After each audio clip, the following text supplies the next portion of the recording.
ओम शांति। अॼु जा महावाक्य आहिनि सितारनि जी दुनिया जो रहस्य। 22/6/77 जा महावाक्य आहिनि। अॼु बाप दादा सर्व सितारनि खे चमकदे हुए रूप में ॾिसनि था। चमकता सभु सितारा आहिनि, लेकिन चमकण में बि नंबरवार आहिनि। सितारनि जी दुनिया अर्थात पंहिंजी दुनिया ॾिठी आहे न परमधाम। सितारनि जी दुनिया जो गीत ॻाईंदा आहियूं, लेकिन कहिड़ो सितारनि जी दुनिया आहे जंहिंजो गायन आहे। इहे जेका अखियुनि सां नज़र ईंदी आहे हिन सितारनि जी दुनिया न, इन खां बि परे हिकु असांजी निराकारी सितारनि जी दुनिया आहे। इन रहस्य खे बि तव्हां सभु ॼाणंदा आहियो। हर सितारे जो पंहिंजो पंहिंजो प्रभाव ॾेखारींदा आहिनि। सितारनि जे आधार ते जनम पत्री भविष्य बि ॿुधाईंदा आहिनि। चैतन्य रूप में तव्हां ज्ञान सितारा सॼे कल्प जे हर आत्मा जे जनम पत्री जे आधार मुहूर्त आहियो। छो जे असां 33 करोड़ देवी देवताउनि मां कोई आत्मा आहियूं, त असांजी हाणे जीअं असांजी स्टेज आहे, इन जो प्रभाव ॿियनि आत्माउनि ते बि पवंदो आहे, जेको असांखे कंहिं न कंहिं रूप में फॉलो करे थो, मञी करे हले थो। त असां चैतन्य रूप में ज्ञान सितारा आहियूं। सॼे कल्प में जा हर आत्मा जे जनम पत्री जा असां आधार मुहूर्त आहियूं। त असांखे केॾो ख़ुशि रहणो खपे, असांखे केॾो शक्तिशाली रहणो खपे, ताकी असां सदा ख़ुशि रहंदासीं, पॉज़िटिव रहंदासीं, शक्तिशाली रहंदासीं। त असां द्वारा ॿियनि खे बि उहो मदद मिलंदी। ज्ञान सितारनि जी श्रेष्ठ जन्म ऐं वर्तमान जन्म जे आधार ते प्रालब्ध जे जन्म अर्थात पूज्य पद जे जन्म ऐं पूज्य जे आधार ते पुजारी जा जन्म, ईअं 84 जन्मनि जी कहानी जे आधार ते अन्य धर्म आत्माउनि जी जन्म जी पत्री जो आधार आहे। असां ज्ञान सितारे जी श्रेष्ठ जन्म ऐं वर्तमान जन्म जे आधार ते प्रारब्ध जे जन्म अर्थात पूज्य पद जो जेको जन्म हूंदो न, हिकु त असांजो इहो जन्म, ॿियो असांजो पूज्य पद जो जन्म, पूज्य जे आधार ते पुजारी जो जन्म थींदो असांजो। ईअं असांजी 84 जन्मनि जी कहानी जे आधार ते आहे न, अन्य धर्म आत्माउनि जी जन्म जी पत्री जो आधार आहे। मतिलबु असांजे जन्म जे आधार जे हिसाब सां ॿियनि जी जनम पत्री ठहींदी आहे। असांजी जनम पत्री सां उन्हनि जी जनम पत्री नूंदल आहे। जीअं त बाबा 33 करोड़ देवी देवता आहिनि में न, हर आत्मा खे हर आत्मा जी जनम पत्री जे आधार ते ॿियनि जी जनम पत्री ठहींदी हूंदी न। ॾिसो, कोई न कंहिंजी कुल देवी आहे, कंहिंजी कुल देवी आहे। त बाबा चवनि था, ॾिसो असांजी जनम पत्री जे आधार ते ॿियनि जी जनम पत्री नूंदल आहे। पहिरियों ब्रह्मा सरस्वती, पोइ ब्रह्मा सरस्वती द्वारा जेकी आत्माऊं निकितियूं हूंदियूं, उन्हनि जी जनम पत्री उन्हनि जे आधार ते, पोइ जेका 8 गद्दियूं वेंदियूं उन्हनि जे आधार ते उन्हनि जी ॿियनि जी जनम पत्री, पोइ हुन 8 राजधानी में नंढा नंढा राजा बि हूंदा, प्रजा बि हूंदियूं, दास दासियूं बि हूंदियूं।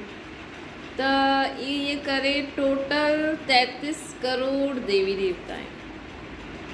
स्वर्ग में त ईंदा न, तव्हां आत्माउनि जो पुजारीपन आरंभ थियण ऐं अन्य धर्म जी आत्माउनि जी स्थापना थियण, मतिलबु जेका सुख असां सतयुग में ॾिठा हुया, ओड़ा सुख ओड़ियूं चीजूं त माण्हुनि खे न मिलंदियूं, लेकिन हुन प्रकार सां ओड़ा सुख माण्हुनि खे हाणे बि माण्हुनि खे मिलनि था। तॾहिं त माण्हू चवनि था न जीअं त असां स्वर्ग में आहियूं, चवनि था न असां त स्वर्ग में आहियूं। त जीअं असां त प्रैक्टिकल सभु कुझु ॾिठो न, असां त प्रैक्टिकल सभु कुझु ॾिठो, त उन जे बदिले माण्हू अॼुकल्ह आर्टिफिशियल सभु कुझु ठाहे करे उहो हले थो। उहो चए थो असां त स्वर्ग में आहियूं, असां त सचे हीरे जा गहना पाता, ऐं उन जे बदिले माण्हू कूड़े हीरे जा गहना बि ठाहे थो करोड़पति। सच्चा हीरा त न मिलंदा, कूड़े हीरे जा गहना ठाहे करे पाए थो न, त उहो सोचनि था जीअं त असां स्वर्ग में आहियूं। कोई माण्हू विमान में घुमे, कंहिं वटि विमान आहे, विमाननि में घुमे थो त चए थो असां स्वर्ग में आहियूं। असांखे त हुते पर्सनल हर हिक खे पंहिंजो पंहिंजो विमान हूंदो। त असां जेका जीवन जी आयासीं उन जे आधार ते माण्हुनि जी हाणे बि जनम पत्री हले थी न, लेकिन असां रियल ॾिठोसीं, उन्हनि आर्टिफिशियल था ॾिसूं। तव्हां हीरो हीरोइन पारधारी जे आधार ते सॼो ड्रामा नूंदा। तव्हां आत्माउनि जो पुजारीपन आरंभ थियणु ऐं अन्य धर्म आत्माउनि जी स्थापना थियणु। असां जॾहिं उहे सुख जा ॾींहं ख़तमु थी वेंदा असांजा, तॾहिं हुन माण्हुनि जा सुख जा ॾींहं शुरू थींदा। तव्हां ॾिसो, जीअं कोई सम्झो कोई वॾे घर जा माण्हू हुजनि, त पहिरियों त हुननि त पैसे सां ॾाढो सुख वरितो, ऐं हाणे हुननि जा पोतरा दोतरा सुख वठनि था। लेकिन हिन दुनिया में पहिरीं जीअं चीजियूं हुयूं खाइण पीअण लाइ, हिन ई ज़माने में, हिन खां पहिरियों त छा आहे, लेकिन हिन ई ज़माने में दादा परदादा छा चईंदा आहिनि कि असां त एतिरे में गिहु वठी ईंदा हुआसीं, एॾो मिलंदो हुयो, असां त एॾा ऐश कया। अॼुकल्ह जी दुनिया में न खाइण पीअण में सुख आहे, न घुमण में, न पाइण में, सभु कुझु मिलावट आहे। लेकिन त बि जो दादा परदादा जो उन्हनि जे वॾा जीअं उहो करे आहे, सुख ॾिसी आहे, त नंढा बि सोचंदा आहिनि न, हा असां बि ईअं करूं, लेकिन ओड़ो मज़ो न आहे दुनिया में। त उअं ई असां स्वर्ग जा सुख ॾिठा आहिनि, स्वर्ग जी ॻाल्हियूं केरु कंहिंखे थोरो थोरो कॉपी कंदा आहिनि कि ईअं जीअं स्वर्ग में जीअं हूंदो, लेकिन ओड़ो सुख न आहे माण्हू खे जीअं विमान आदि स्वर्ग में हूंदा न। पिकनिक करणु असां विदेश पिकनिक स्थान ठाहींदा, असां पिकनिक करणु वेंदासीं।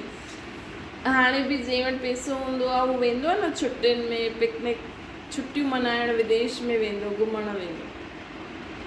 त किथे असां वियासीं सतयुग में ऐं किथे हाणे माण्हू वञनि था, केॾो फ़र्क़ु आहे। इहे नंढी नंढी बिरादरियूं निकिरंदियूं आहिनि, हिन करे यादगार रूप बि हद जे सितारनि जे आधार ते भविष्य दर्शी ठहींदा आहिनि। छो जो हिन समय तव्हां त्रिकालदर्शी ठहींदा आहियूं न असां, तव्हां चैतन्य सितारा त्रिकालदर्शी आहियो, असां त्रिकालदर्शी आहियूं। इन जे कारण माण्हू हद जे सितारनि जे आधार ते भविष्य ॿुधाईंदा आहिनि। हाणे असां सृष्टि जे आदि मध्य अंत खे ॼाणंदा आहियूं, इन जे बदिले माण्हू कंहिंजो बि भविष्य ॿुधाइण लाइ उनजा सितारा ॾिसंदा आहिनि। हर आत्मा जो भविष्य ठाहिण जे निमित्त आहियो, चाहे मुक्ति चाहे जीवन मुक्ति ॾियो, लेकिन जीवन मुक्ति जा गेट खोलण जे निमित्त ज्ञान सूर्य बाप सां गॾु गॾु असां ज्ञान सितारा निमित्त आहियूं। स्वर्ग जो गेट खोलण लाइ असां ज्ञान सूर्य बाप सां गॾु असां ज्ञान सितारा निमित्त आहियूं न। इन करे असांजे जड़ यादगार सितारा बि भविष्यदर्शी ठहियल आहिनि। असां जीवन मुक्ति जा गेट खोलण जे निमित्त आहियूं, हिन करे असांजे जड़ सितारा बि भविष्यदर्शी ठहियल आहिनि। अर्थात भविष्य ॾेखारण जे निमित्त ठहियल आहिनि। असां हाणे पंहिंजो भविष्य ठाहियूं था न बाबा जे ज्ञान योग सां, त हिन जे बदिले माण्हू सोचंदा आहिनि कि इहा सितारा असांजा भविष्य ॿुधाईंदा। हाणे जड़ यादगार हद जा सितारा खे ॾिसंदे पंहिंजो सितारो स्वरूप स्मृति में ईंदो आहे। सितारनि में बि अलॻि अलॻि स्पीड ॾेखारींदा आहिनि। चक्र लॻाइण जी स्पीड कोई जी तेज़ गति ॾेखारींदा आहिनि, कोई जी धीमी ॾेखारींदा आहिनि।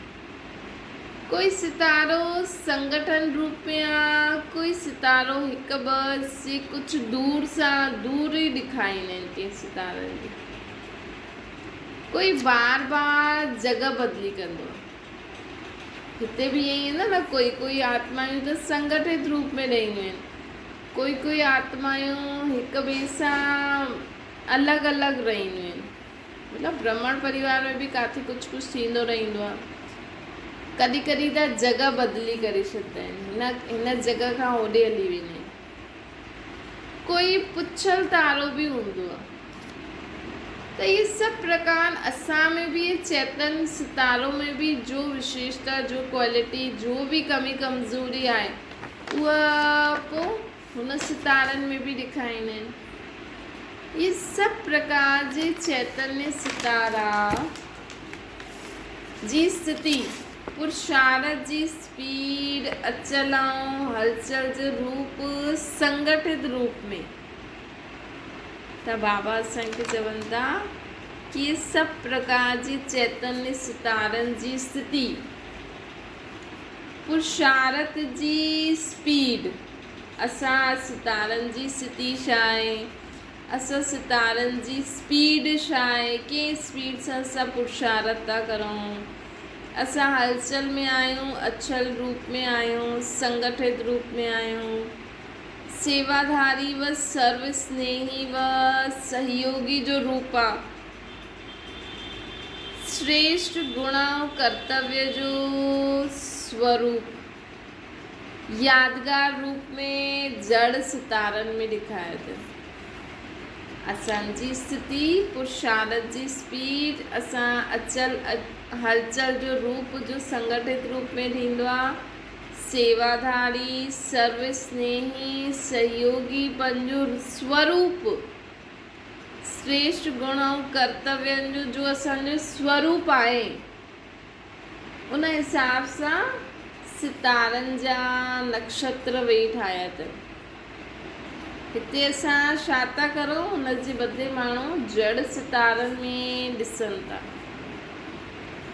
हिते असांजी पुरुषार्थ जी स्पीड सुठी आहे, त हुते बि उहा कुंडली में ॾिसंदा, अच्छा आहे इहे हिन सितारे कहिड़ो सितारो कहिड़ी राशि में आहे, त इहे हिन करे अॻियां वधंदो वेंदो। असां हिते पुरुषार्थ करे स्वयं खे परिवर्तन करण में अॻियां था वञूं, हुते उहा कुझु ॿियो अॻियां ॿुधाईंदा रहंदा। सितारनि जो चंद्रमा सां गॾु संबंध ॾेखारींदा आहिनि। कोई त चंद्रमा जे समीप हूंदो आहे, कोई सितारो चंद्रमा सां ॾाढो दूर हूंदो आहे। ॾिसो, सितारा सूरज सां गॾु न ॾेखारींदा आहिनि, सितारा चंद्रमा सां गॾु ॾेखारींदा आहिनि। छो जो सतयुग में शिव बाबा त हूंदा न, ब्रह्मा बाबा जेके चांद चईंदा आहियूं, ऐं सितारा असां, त असां सितारा और ब्रह्मा बाबा चंदा मामा। त सितारनि जो चंद्रमा सां गॾु संबंध ॾेखारींदा आहिनि। कोई चंद्रमा जे समीप आहे, कोई दूर आहे। कोई त सतयुग में ब्रह्मा बाबा जे समीप हूंदा, कोई दूर हूंदा। ज्ञान सूर्य जी संतान हूंदे हुए बि चंद्रमा सां गॾु चित्र छो ॾेखारियो अथनि, हिन जो बि रहस्य आहे न। ॾिसो, असां ज्ञान सूर्य जा ॿार, ऐं असांखे वेही ॾेखारियो अथनि चंद्रमा सां गॾु, त हिन जो बि रहस्य आहे। बाबा चंद्र चंद्रमा अर्थात वॾी मां, ब्रह्मा खे चइबो आहे न। ज्ञान सूर्य सां सर्व शक्तियुनि जी नॉलेज जी लाइट ज़रूरु वठंदा आहियूं, लेकिन ड्रामा जे अंदर पार्ट वॼाइण में साकार रूप में ब्रह्मा साकार रूप में साथ आदि पिता ब्रह्मा ब्रह्मणनि जो है ना। ज्ञान सूर्य सां असांखे सर्व शक्तियुनि जी नॉलेज जी लाइट मिलंदी आहे, लेकिन ड्रामा जे अंदर पार्ट वॼाइण में साकार रूप में शिव बाप खे केरु खपे, कोई साकार माध्यम त खपे न, त उहो पिता ब्रह्मा ऐं ब्रह्मणनि जो आहे। ज्ञान सूर्य हिन चक्र सां न्यारो रहंदो शिव बाबा। इन जे लाइ अनेक जन्मनि जो भिन्न भिन्न नाम रूप में सात चंद्रमाऊं ज्ञान सितारनि खे साथ उन्हनि जो रहंदो आहे, है न। ज्ञान सूर्य शिव बाबा त चक्कर में न ईंदो, इन करे अनेक जन्मनि जा भिन्न भिन्न नाम रूप कंहिंसां गॾु रहंदा, चंद्रमा ऐं ज्ञान सितारनि जो रहंदो, शिव बाप न हूंदा। इन कारण यादगार चित्र में भी चंद्रमा ऐं सितारनि जो संबंध आहे। यादगार चित्र में भी कंहिंजो संबंध आहे, चंद्रमा ऐं सितारनि जो। पंहिंजे पाण खां पुछो कि मां कहिड़ो सितारो आहियां। संगठित रूप में सर्व जी स्नेही सदा सहयोगी ठहण जी स्थिति रहंदी आहे। चेक करो, अगर असां संगठन में सदा सर्व जी स्नेही सदा सहयोगी ठहण जी स्थिति रहंदी आहे, त अगरि रहंदी आहे त असां पोइ उन प्रकार जो सितारा में गिणल वेंदासीं। संगठन में स्वभाव संस्कार स्थिति बदलदी आहे, अर्थात स्थान बदलदा आहिनि कि असां पंहिंजो स्वभाव संस्कार स्थिति बदली वठंदा आहियूं। बदली वठंदा मतिलबु कोई स्थान बदली करे छॾंदा, ॾेखारींदा न सितारनि स्थान बदली करियो, त सितारनि स्थान बदली कयो मतिलबु कि असां पंहिंजे स्वभाव संस्कार जी स्थिति सां बदली वियासीं। सदा चमकदा हुआ विश्व खे रोशन करण वारा सितारा आयो। सदा चमकदा हुआ विश्व खे रोशन करण वारा सितारा आयो। कहिड़ा सितारा आहे बाबा पुछनि था न, त बाबा भी प्रश्न पुछनि था, चेक कंदा वञो। स्वयं की स्वयं भी नॉलेज जी लाइट ऐं यादि जी माइट न ॾेई सघंदा आहियो। अन्य आत्माउनि खे सर्च लाइट न बाबा चवनि था कि तव्हां सदा ही त्रिकालदर्शी स्थिति में स्थित आहियो। सदा चमकदे हुए विश्व के रोशन करण वारा सितारा आहियो। बस स्वयं के स्वयं भी नॉलेज जी लाइट ऐं यादि जी माइट न ॾेई सघंदा आहियो। छा आहियो? अन्य आत्माउनि खे लाइट माइट जे आधार ते ठहिरियल उहा अन्य आत्माउनि खे ॾींदा आहियो लाइट माइट। सदा स्वयं की त्रिकालदर्शी स्थिति में स्थित रखंदा आहियो। ईअं पंहिंजी पाण खे चेक करो। बाबा चवनि था ॿुधायो हुयो न, बाबा चवनि था ख़ुदि खे ई चेक कंदा वञो कि मां कहिड़ो सितारो आहे। सदा स्वयं खे त्रिकालदर्शी स्थिति में स्थित रखंदा आहियो। ईअं पंहिंजे खे चेक करो। ॿुधायो न 3 प्रकार जा सितारा हूंदा आहिनि। हिकु लकी, सफलता, उम्मीदवार सितारा। त पंहिंजे पाण खां पुछो मां कहिड़ो सितारो आहियां। पंहिंजे पाण खे ॼाणंदा आहियो न मां केरु। पहली हल करे वठंदा आहियो न मां केरु वारी। त बाबा चवनि था स्वयं ई स्वयं खे जज करो। सम्झो? अच्छा, अॼु मुरली हलाइण आया आहिनि बाबा, मिलण लाइ आया आहिनि बाबा ॿारनि सां। ये मिलण ही कल्प कल्प जी नूंद आहे। बाबा चवनि था कि मां मुरली न हलाइण आयो आहियां, मिलण आयो आहियां। ये मिलण ही कल्प कल्प में नूंद आहे। बाबा जो मिलण ये मिलन ही यादगार जगह जगह ते अनेक रूप सां मेलो मल्हाईंदा आहिनि। मतिलबु बाबा जो असां सां एॾो बार मिलिया आहिनि, उन्हनि जो यादगार, भले बाबा सां मधुबन में ई मिलिया आहिनि ॾाढो बार, साकार में, अव्यक्त में, हाणे बि असां घर गृहस्थी में यादि कंदा आहियूं त अनुभव कंदा आहियूं। लेकिन जॾहिं जॾहिं बाबा सां मिलंदा आहिनि न त हुनजो यादगार भक्ति में मेले जे रूप में ॾेखारींदा।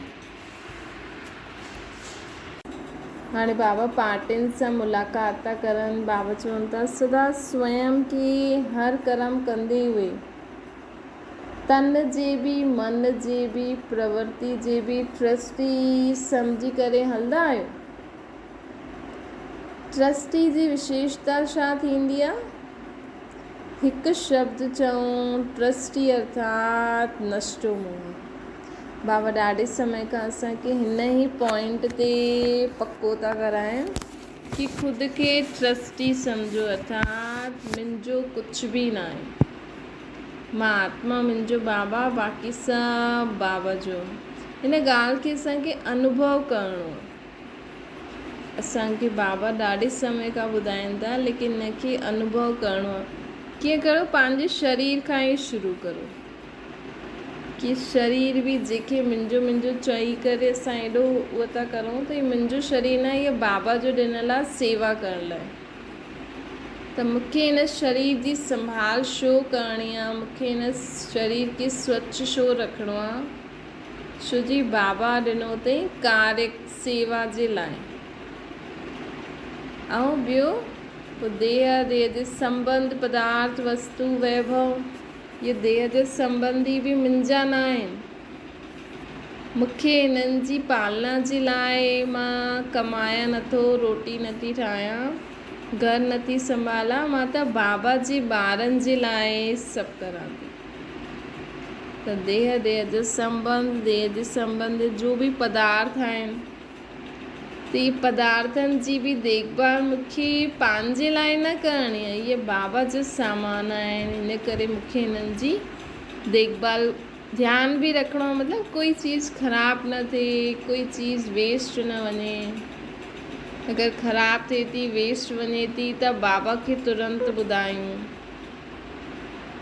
त देह जो संबंध, पदार्थ, वस्तु, वैभव, जेके बि चीज़ूं आहिनि, मूंखे मुंहिंजी इच्छा न थिए कि मां इहे खायां, लेकिन हा बाबा जे ॿारनि जे लाइ ठाहियूं था, बाबा जे ॿारनि जे लाइ करूं था।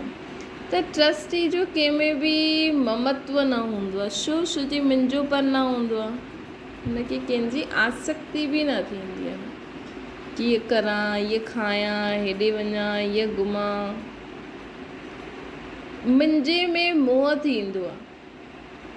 त इहे असांखे प्रैक्टिकल जॾहिं असां एकांत में वेही करे चेक कंदासीं न ऐं करेक्ट कंदासीं, तॾहिं असां परफेक्ट ट्रस्टी ठही सघंदा आहियूं। रोज़ु हिन सुमान जो अभ्यास करो, मां ट्रस्टी आहियां। जो बि प्रवृत्ति जे अर्थ साधन मिलिया आहिनि, वह सेवा जे अर्थ संबंध हूंदो आहे, उन में मुंहिंजोपन न आहे।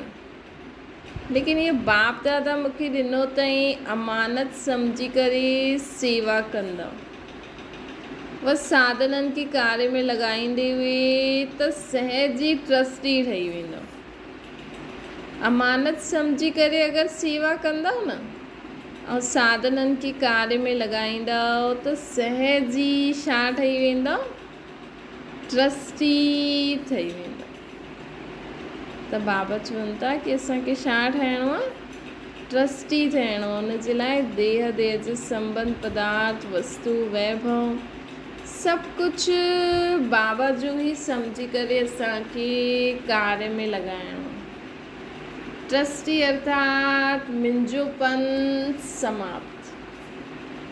ट्रस्टी अर्थात मुंहिंजोपन समाप्त थी वञे। बाबा बाबा ई मुख सां निकिरे, अहिड़ी स्थिति थियणी खपे। त बाबा चवनि था कि हाणे चेक करो, या जंहिं साधननि खे कार्य में लॻाईंदा आहियूं हुन में मुंहिंजेपन जो भान आहे, बाबा पुछनि था जे साधननि खे असां कार्य में लॻायूं था हुन में बि चेक करिणो आहे। पहिरियों पंहिंजी देह जे संबंध पदार्थ वस्तु वैभव सभिनि खे हिकु हिकु तरीक़े सां चेक कयो। कंहिंमें बि मुंहिंजोपन न हुजे। मुंहिंजोपन आहे त देह भान अची वेंदो, त मुंहिंजोपन न अचिणो खपे, न त देह भान अची वेंदो। अगरि तन जा बि ट्रस्टी आहियो त देह जो भान त थी वियो न। अगरि तन जा बि असां ट्रस्टी आहियूं त देह जो भान त थी वियो। तन जो बि अगरि ट्रस्टी आहियूं त देह जो भान बि न हुजणो खपे। अगरि तन जो बि असां ख़ुदि खे ट्रस्टी नथा सम्झूं त देह भान अची वेंदो न, भई मां त आत्मा आहियां, ये तन त बाबा जो ॾिनल आहे, त मूंखे हिन में मुंहिंजोपन थोरी अचिणो खपे। पोइ मुंहिंजोपन न ईंदो त पोइ हिन शरीर खे उन रीति खाराईंदा पीआरंदासीं, हूअं ई रखंदासीं जीअं बाबा चए अथई, साधारण खारायो, साधारण सभु कुझु करो। ॿाहिरां जी खाइण जी इच्छा बि थिए त चओ बाबा जो तन आहे, बाबा असांखे लोन ॾिनो अथई, त बाबा जी तन खे असां ॿाहिरां जी चीजूं कीअं खाराए सघंदा आहियूं? बाबा जी तन खे असां लसन प्याज कीअं खाराए सघंदा आहियूं?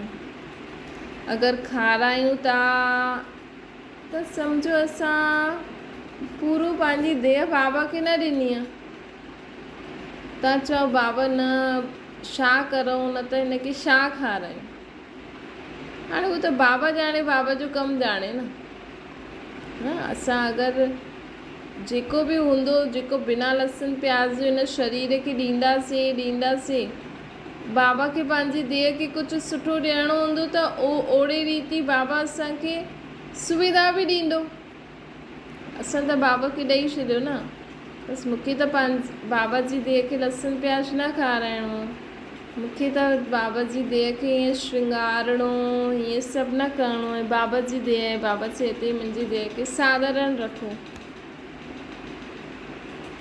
त बाबा चवनि था हा अगरि घर गृहस्थी में आयो, कुझु अहिड़ो करिणो बि थो पए त बाबा खे चई करे करो न, लेकिन त बि असांखे कोशिशि करणी आहे जेतिरो असां साधारण रीति हलूं। ॾिसो अॼुकल्ह त माण्हुनि खे जल्दी एलर्जी थी वञे न, जल्दी कुझु न कुझु थी थो वञे। चओ असांजी स्किन खे जल्दी ईअं थी वेंदो, इन करे असां ईअं मेकअप शेकअप न कंदा आहियूं, स्किन ख़राबु थी वेंदी आहे। असां त नेचुरली रहंदा आहियूं। ज़्यादा श्रृंगार आदि करण सां बि माण्हुनि जी कॾहिं स्किन ख़राबु थी वेंदी आहे न स्किन, त इहो बहानो ठाहे छॾो, युक्ति। इहे पंहिंजो बि थींदो आहे, भई मुंहिंजी इच्छा आहे छा। हिकु थींदो आहे असां भई माण्हू चवनि ईअं न करनि, इन करे दिखावे जे करनि, लेकिन जाते जाते असां घटि कंदा वेंदा आहियूं। अॼुकल्ह त दुनिया में वैसे ई एॾी एलर्जी थियूं हलनि, एॾो कुझु थो हले। अगरि तव्हां युक्ति करे सघंदा आहियो त करे हलो, हिन में छा आहे जो। त जॾहिं खां जन्म थियो आहे देह जी, तॾहिं खां पहिरियों वाइदो छा कयो असां, जो मुंहिंजो आहे सो बाप जो, जो बाप जो आहे सो मुंहिंजो आहे, जो मुंहिंजो आहे, मुंहिंजो अञा ताईं जो हुयो उहो सभु बाबा जो ई आहे, ऐं जो बाबा जो आहे उहो मुंहिंजो आहे। मर्जी वा थिया आहियो न, पोइ मुंहिंजोपन किथां आहे? बाबा चवनि था मर्जी वा थी वियो, पोइ मुंहिंजोपन किथां आयो? जेकी चीज़ ॾेई छॾी कॾहिं वापसि न वठबी आहे। त सदा देही अभिमानी ठहिण जो अर्थात नष्टो मोह ठहिण जो सहज साधन छा थियो? ट्रस्टी आहियां। मां केरु आहियां? ट्रस्टी आहियां। इन सुमान जो अभ्यास करो। रोज़ सुबुह जो उथंदे ई न, जीअं बाबा चईं न विजय जो तिलक लॻल रहे, ये रोज़ सुबुह जो विच विच में कहिड़ो तिलक लॻाईंदा, मां ट्रस्टी आहियां, मुंहिंजो कुझु न आहे, हिन जी धुन लॻाए छॾो। कल्प पहिरियों जो यादगार में बि अर्जुन जो यादगार ॾेखारींदा आहिनि, हुन में अर्जुन खे मुश्किल कॾहिं लॻियो? जॾहिं मुंहिंजोपन आयो, मुंहिंजो ख़तमु थियो त नष्ट मोह थी वियो। अर्थात स्मृति स्वरूप थियो। मुंहिंजो पति, मुंहिंजी पत्नी, मुंहिंजो घर, मुंहिंजा ॿार, मुंहिंजी दुकान, मुंहिंजो दफ़्तर, ये मुंहिंजो सहज खे मुश्किल करे ॾींदो। त असांखे छा करिणो आहे, इहे बि लिखो। ब्रह्मा बाबा बि लिखी करे अभ्यास कई न। मुंहिंजो पति, मुंहिंजी पत्नी न, ये आत्मा आहे, ये आत्मा मुंहिंजो भाउ आहे, ये बाबा जो ॿार आहे। जेसिताईं असां एकांत में वेही करे या समय कढो, समय त सभिनि वटि आहे, असां ईअं न चई सघंदा आहियूं समय न आहे। समय आहे, लेकिन असां वेस्ट ॻाल्हियुनि खे सोचणे में समय वेस्ट करे छॾींदा आहियूं। सभु कुझु बाबा खे ॾेई करे मूंखे त इहो लिखिणो आहे, ये भी आत्मा, ये भी आत्मा, ये भी आत्मा, ये घर भी बाबा जो आहे, ये ॿार भी बाबा जा आहिनि, ये दुकान भी बाबा जी आहे, ये दफ़्तर भी बाबा जो आहे, सभु बाबा जो आहे। मुंहिंजो बाबा आहे, बाक़ी सभु बाबा जो आहे। पोइ बाबा खे यादि करे बाबा जी राय सां उहो सभिनि खे असांखे संभालणो बि आहे। सहज मार्ग जो साधना नष्टो मोह अर्थात ट्रस्ट। सहज मार्ग जो साधन छा आहे? नष्टो मोह अर्थात ट्रस्टी। हिन स्मृति में स्वयं ऐं सर्व खे सहज योगी ठाहियो। खुद बि ठाहियो, ॿियनि खे बि ठाहियो। सम्झो त हाणे छा अभ्यास करिणो? मां ट्रस्टी आहियां, इनखे लिखो, सभु लिखो। इहे सभु ॿार बाबा जा आहिनि। मुंहिंजो पति, मुंहिंजी पत्नी, मुंहिंजा माउ पीउ न आहिनि, इहे सभु आत्मायूं बाबा जा ॿार आहिनि। हाणे बाबा ॿियो ॿुधाइनि था, ॿी पार्टी सां मिलनि था। व्यर्थ समाप्त थिए समृद्ध थियण जी सहज युक्ति ॿुधाईंदे हुए बाप दादा चवनि था कि असांजो व्यर्थ संकल्प समाप्त थिए समृद्ध कीअं ठहूं, उनजी युक्ति ॿुधाइनि था। वैराइटी स्थाननि मां ईंदे हुए हिन समय सभु मधुबन निवासी आहियो। हिन समय पंहिंजे खे गुजराती, पंजाबी, यूपी निवासी त न सम्झंदा आहियो न। सदैव पंहिंजे खे परमधाम निवासी व पाठ वॼाइण जे लाइ मधुबन निवासी सम्झो। मधुबन निवासी सम्झण सां नशो व ख़ुशी रहंदी। बाबा चवनि था जेतिरो असां मधुबन निवासी सम्झंदासीं न ख़ुदि खे, ओतिरो नशो ख़ुशी बि रहंदी। मधुबन में केतिरा बि तकलीफ़ में हुजो, पोइ बि हिते रहणु पसंदि कंदा आहिनि। घर में भले डनलप जा गद्दा हुजनि, पोइ बि हिते सुठा लॻंदा आहिनि न। अगरि मधुबन में कंहिंखे चओ न धरती ते बि सुम्ही पओ, हाणे समय त ईंदो जॾहिं हेॾा माण्हू अची वेंदा, पोइ धरती ते बि सुम्हणो पवंदो आहे, त बि हुते धरती ते बि सुम्हण में ॾाढो सुठो लॻंदो, चेयर ते बि सुम्हण में ॾाढो सुठो लॻंदो। छो जी मधुबन निवासी ठहिण सां ऑटोमेटिकली सहज ऐं निरंतर योगी थी वेंदा आहिनि। ईअं लॻंदो न बाबा जी गोद में सुम्ही पिया आहिनि। मधुबन जी महिमा बि आहे। मधुबन जी मुरली मशहूरु आहे, हिन करे मधुबन में अचणु सभु पसंदि कंदा आहिनि। बाबा चवनि मधुबन जी मुरली मशहूरु आहे, हिन करे मधुबन में अचणु सभु पसंदि कंदा आहिनि। त सदैव पंहिंजे खे मधुबन निवासी सम्झी करे हलणो आहे, त सहज योगी जी स्थिति रहंदी। बाबा असांखे उन ॾींहुं बि ॿुधाई न, सहज योगी ठहिण लाइ छा करिणो पवंदो? बाबा ऐं बाबा जी सेवा। इहो ई असांजो संसार हुजे, इहे ई असांजे संस्कार में बि हुजे, तॾहिं असां सहज योगी ठही वेंदासीं। त सहज योगी जी स्थिति हाणे ॿी कहिड़ी ॿुधाइनि था बाबा?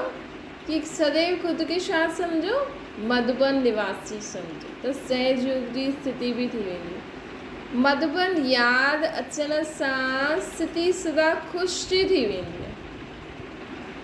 मधुबन यादि आयो त व्यर्थ संकल्प समाप्त थी समृद्ध संकल्पनि जो अनुभव यादि अचण सां समृद्ध थी वेंदा आहिनि। अगरि तव्हां कोई बि मधुबन वेंदो आहे त हुतां जो अनुभव जो हूंदो न, अगरि असां बार बार उन अनुभव खे यादि कंदा आहियूं न त असां शक्तिशाली स्थिति में स्थित थी वेंदा आहियूं। घर न ईंदा आहियो, सेवा स्थान ते वेंदा आहियो। पोइ मधुबन मां अगरि तव्हां पंहिंजे घर बि वेंदा आहियूं त बाबा चवंदा आहिनि तव्हां घर नथा वञो मधुबन खां, पंहिंजे सेवा स्थान ते था वञो। त हीउ तव्हांजो घर बि तव्हांजो घर न आहे, ये बाबा जो सेवा स्थान आहे, ईअं सम्झो। घर में वञी करे बि अगरि पढ़ाई ऐं बाप खे साथी ठाहिण वारो सदा नशे ऐं ख़ुशी में अटल रहंदो। अगरि हिकु बार बि मधुबन हली वियो या चलो न बि विया आहिनि त बि बाबा त घर वेठे अनुभव कराईंदा ई आहिनि ॾाढा सारा। त बाबा चवनि था अगरि घर में बि तव्हां बाबा जी यादि ऐं पढ़ाई ऐं बाबा खे पंहिंजो साथी ठाहे करे हलो था त तव्हांखे सदा ई नशो ऐं ख़ुशी रहंदी। घर में बि अगरि तव्हां बाबा जी पढ़ाई रेगुलर पढ़ो था, अमृत वेलो, नमाशाम, योग, बाबा खे पंहिंजो साथी ठाहे करे कर्म करो था ऐं जेको बि तव्हांजे संबंध संपर्क में अचे थो, अगरि तव्हां उन्हनि खे बाबा जी बि ॻाल्हियूं ॿुधाईंदव न त तव्हांजो नशो ख़ुशी अटल रहंदी। सदा बाप ऐं सेवा हिन स्मृति में रहो त समृद्धि स्थिति में रहंदव, स्थिति सदा अटल रहंदी। बाप ऐं सेवा बि करणु ज़रूरी आहे। छो जो ॾिसो, हिकु असां खाऊं ॿियनि खे खारायूं न, कुझु कमु न करूं त मज़ो न ईंदो न, शरीर भारी थी वेंदो आहे। ईअं आत्मा जी बि स्थिति थींदी आहे। अगरि असां सिर्फ़ु ज्ञान ॿुधंदा ई आहियूं, कंहिंखे ॿुधाईंदा न आहियूं न त ख़ुशी न ईंदी आहे। हिन करे चाहे मन सां, चाहे वाचा सां, चाहे कर्मणा सां, चाहे तन मन धन कंहिं बि रीति सां आहे न, बाबा जे कार्य में असांखे मददगार ज़रूरु थियणो आहे। ये नियम ठाहे छॾियो, रोज़ मां बाबा जी मुरली जो ॿुधंदी आहियां या ॿुधंदो आहियां, हुन मां मूंखे कोई न कोई पॉइंट कंहिंखे ज़रूरु ॿुधाइणो। कोई बि माण्हू मूंसां मिलंदो, हुन सां ॻाल्हाईंदे असांखे आत्मा परमात्मा शब्द ज़रूरु चइणो, कीअं बि करे। इहे लक्ष्य रखो कि हा भई असां त आत्मा आहियूं ई परमात्मा जी संतान। अॼु असांखे परमात्मा हीअं ॿुधाए, असां हीअं कंदा आहियूं। कोई बि ॻाल्हि कंदे असांजो अगरि बुद्धि में लक्ष्य हूंदो न कि न मूंखे अॼु बाबा जो कोई पॉइंट हिनखे ॿुधाइणो आहे या बाबा जो परिचय ॾियणो आहे, त बाबा अवश्य ई मदद कंदा आहिनि। पोइ असांखे ख़ुशी बि थींदी, असांजी बुद्धि बि हलंदी। जॾहिं कहिड़े बि प्रकार जो पेपर ईंदो आहे त घबरायो न, क्वेश्चन मार्क में न अचो कि ये छो आयो, हिन सोचण में टाइम वेस्ट न करो। क्वेश्चन मार्क ख़तमु ऐं फुल स्टॉप लॻायो।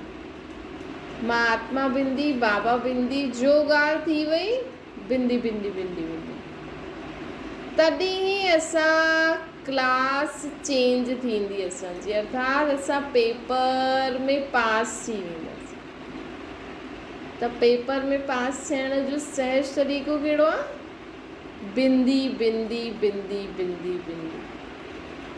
अगरि असांजी कोई ग़लती बि थी वई न, पेपर आयो असां फेल बि थी वियासीं, हुनखे में बि बिंदी लॻाए छॾियो, न त उहो बि पश्चाताप जे कारण असां अॻियां न वधी सघंदासीं। त बाबा असांखे चवनि था फुल स्टॉप ॾियण वारा फुल पास थींदा। छो जी फुल स्टॉप आहे बिंदी जी स्थिति। ॾिसंदे हुए न ॾिसो, ॿुधंदे हुए न ॿुधो, बाप जो ॿुधाइनि था उहो ॿुधो, बाप जो ॾिनो अथई उहो ॾिसो, बाप जो ॿुधाइनि था उहो ॿुधो, बाप जो ॾिनो अथई उहो ॾिसो। केॾो सारो ज्ञान जो खज़ानो ॾिनो अथई, असांखे दिव्य बुद्धि ॾिनी अथई। असां पंहिंजी बुद्धि जे नेत्र द्वारा पूरी विश्व जे आदि मध्य अंत खे ॾिसी सघंदा आहियूं। हिन प्रैक्टिस में फुल पास थी वेंदो। पेपर में पास थियण जी निशानी आहे अॻियां वधणु अर्थात चढ़ती कला जो अनुभव। अगरि असांखे पंहिंजे अंदरि परिवर्तन नज़र अचे थो, पंहिंजी स्थिति में परिवर्तन नज़र अचे थो, असांखे शक्तिशाली स्थिति अनुभव थिए थी, त सम्झो असां पेपर में अॻियां वधूं था, मतिलबु असांजी चढ़ती कला आहे। अतींद्रिय सुख जे झूले में झूलंदा रहंदा, ये निशानी आहे। कोई असांखे ॿुधाइण न ईंदो की छा पतो बाबा तव्हांजो पेपर कीअं वरितई, लेकिन अगरि असांजी स्थिति में परिवर्तन अचे थो, असांजी ख़ुशी वधे थी, असां में शक्ति वधे थी, असां में परिवर्तन आयो आहे संकल्प बोल कर्मनि में, त सम्झो असां अॻियां वधूं था। अतींद्रिय सुख जे झूले में झूलंदा रहंदा, सर्व प्राप्ति जो अनुभव ऑटोमेटिकली थींदो असांखे अगरि असां पेपर पास करूं था। अच्छा, सदा बाप सां मिलन मनाइण वारा, संकल्प बोल कर्म में सफलता जा सितारा, बाप के साथी ठाहिण वारा समीप सितारनि खे हर संकल्प में विश्व के लाइट माइट ॾियण वारा, सदा चमकते हुए सितारनि खे बाप दादा जो यादि प्यार ऐं नमस्ते।